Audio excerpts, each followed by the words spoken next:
So on-page content. Content is a big part of what we're going to talk about because Google specifically has been shifting back to focusing on content quality rather than links and other metrics. So there's three areas that we're going to talk about. One is the composition and quality. Another is linking within the content. And another is the use of advertisements. The main thing you need to understand about content is that longer content is performing a lot better. On average, the top 10 ranking URLs across 10,000 different search queries had 8,313 characters and over 975 words. A lot of us have been taught, a lot of us in the room think that a good article is 400 to 500 words, right? Yes? Okay. The standard is changing. The status quo has been, the ante has been upped to a much higher. Remember seeing the in-depth articles on the Tsunami search results page? Google is rewarding content that is much more in-depth. We're going to talk about that a lot. The average number of internal links is 130. So if there's 130 internal links, that suggests that there's somewhere around 130 pages. Another consideration is that top ranking sites had very few ads.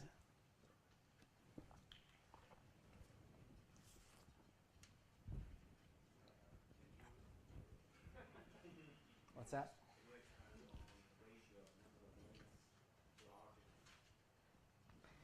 Yes, we're going to get into that a little bit.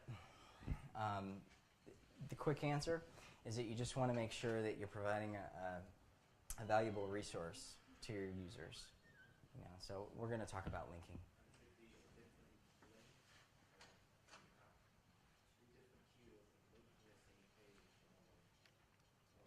We're going to cover linking, and there's also a Q&A question after this main session. You guys okay? All right, so bigger sites are doing better. Size clearly matters with search engine optimization. The larger your website, the more weight it has. And of course, there's a lot of other metrics that apply, performance metrics and things like that. But the size of your website is important. The more pages you have, the more valuable the resource is, essentially.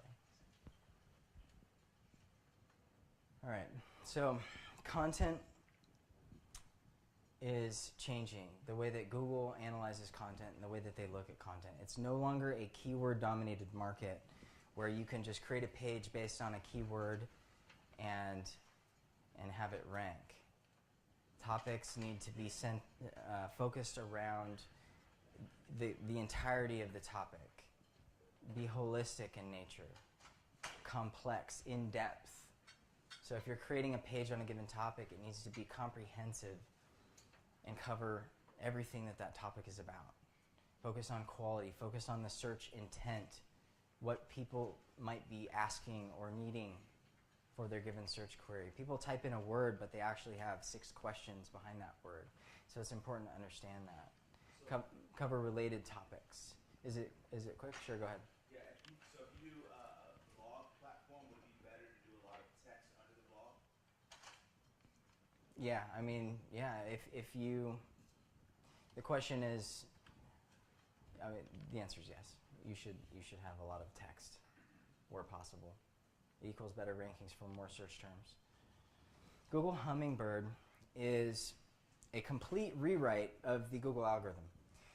They basically had to adapt to the evolution of conversational search. And what that means is that people are asking questions that aren't clearly definable by a given page. So they have to become more efficient at answering a wider range of questions like, Siri, can kangaroos jump backwards? Or Siri, where is the best place to buy an iPhone S or an iPhone 6 near me? Right? There's a lot of conversational text in there. There's a lot of conversational language. So they had to completely rewrite their algorithm to understand all that kind of stuff. There's some funny questions on here. If you were a machine, if you were a search engine, how would you answer these questions. What result would you serve for do fish get thirsty? These are real questions. Probably 5th graders or 3rd graders, right? 7, 8-year-olds are the best. Teach you a lot about marketing. But seriously though, if you think about it, if you're a machine, you get a little confused, right? You're going to probably pull up the most comprehensive article you can possibly find and serve that up because it covers everything about a fish, right? Or hunting Easter bunnies or whatever. Okay, so this is a visual for what you want to think about when you're creating content. If you were a hummingbird, where would you go play? Bottom picture, right?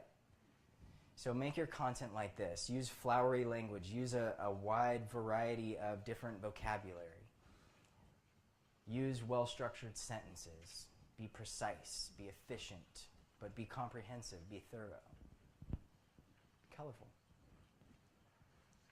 And create proof. There was a guy named John Rupert Firth who made huge contributions to the field of semantics, and he said, "You shall know a word by the company it keeps." And essentially what this means is that if you're writing an article about social media marketing, for example,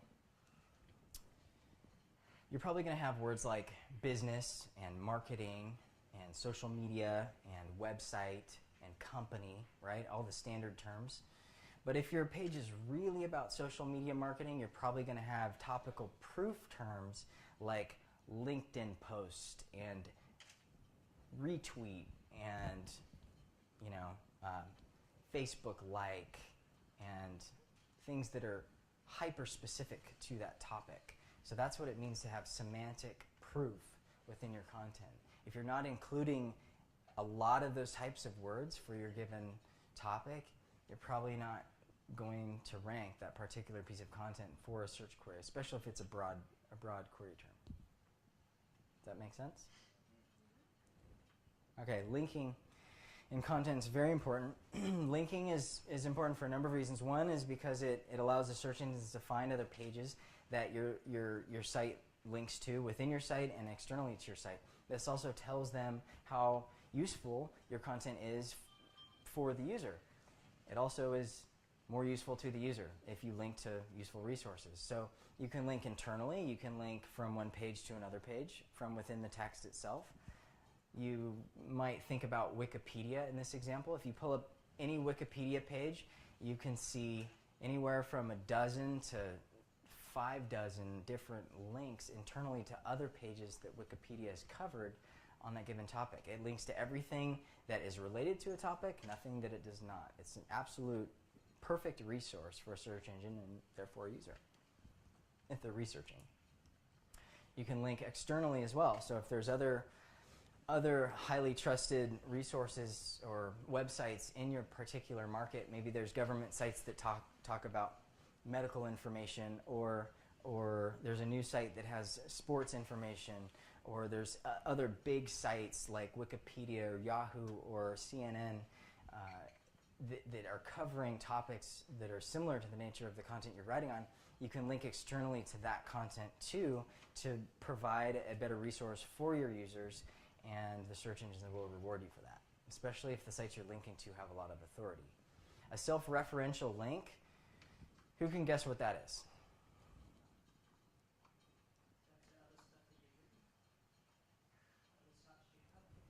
Well, 9 out of 10 pages, it's basically the site links to itself. So a page that ranks has a link from the site that it's on. That's a strong indicator that if you're not linking to a page on your site from your main navigation or from your footer or from somewhere, it's probably never going to rank. So the tip there is make sure that every page that you want to perform in search is linked from the main navigation.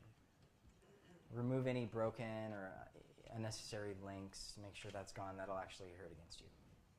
The use of images is very important. The more images you can use in your content, unique, original images that have never been found before on the internet, your pages are going to do better in search. On average, in the top 30 results, sites had almost 6 images, 6 unique images per page. That's a lot. It's a lot more than we've probably been doing, right? There's probably, most of us in the room, if we're creating content, it's probably to the nature of, if we use an image, it's 1, and then we create a 500-word article. So I want you to really think about image content with your website. You can optimize the file name, put the keyword phrase in the file name, use related or proof terms in the alt text, and surround that particular image with any related or proof terms or keywords that you want to rank for. Don't focus on optimizing your content on keywords, focus on optimizing on a topic. The use of ads, I would highly recommend you not use ads. They're not commonly found in high-ranking pages. Most of the sites in the top 30 results do not contain ads, and if they do, it's usually less than 1. So the tip is not to use them. If search engine optimization is a big component to your business model, I would just get rid of any ads on your site. And if you are using them, make sure you're not cluttering your site with overuse. Just limit the usage and place below the fold. Don't put them front and center. Make sure you're focusing on providing a valuable resource to your users. How so? The question is it different for e-commerce? The use of ads, what I mean by that is ad displays on your website. Did I not clarify that? Right, so there's contextual advertising platforms that allow you to display ads on your website, such as AdSense, for example, Google Ads. You can double click. You can serve ads on your own site. So if you clutter your site with all these external advertising, contextual advertising resources, you're essentially not adding that much value to the web. But you, oh yeah, internal clicking and image, like an image offer to another page on your site or something, that's not an ad. But when it's called in through a script and served, that's considered an ad. How does the content thing downgrade an e-commerce site then? Say, for instance, Amazon. You don't see a lot of content of who they are, what or what they're doing other than zillions of different products. Amazon?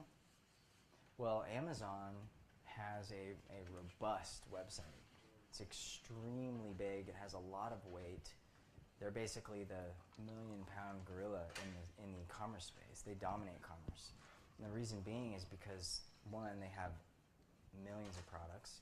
2, they have millions of people on the site constantly. And they have content that seems to grow in nature, so it's constantly updated by reviews and things like that. It's user-vetted information.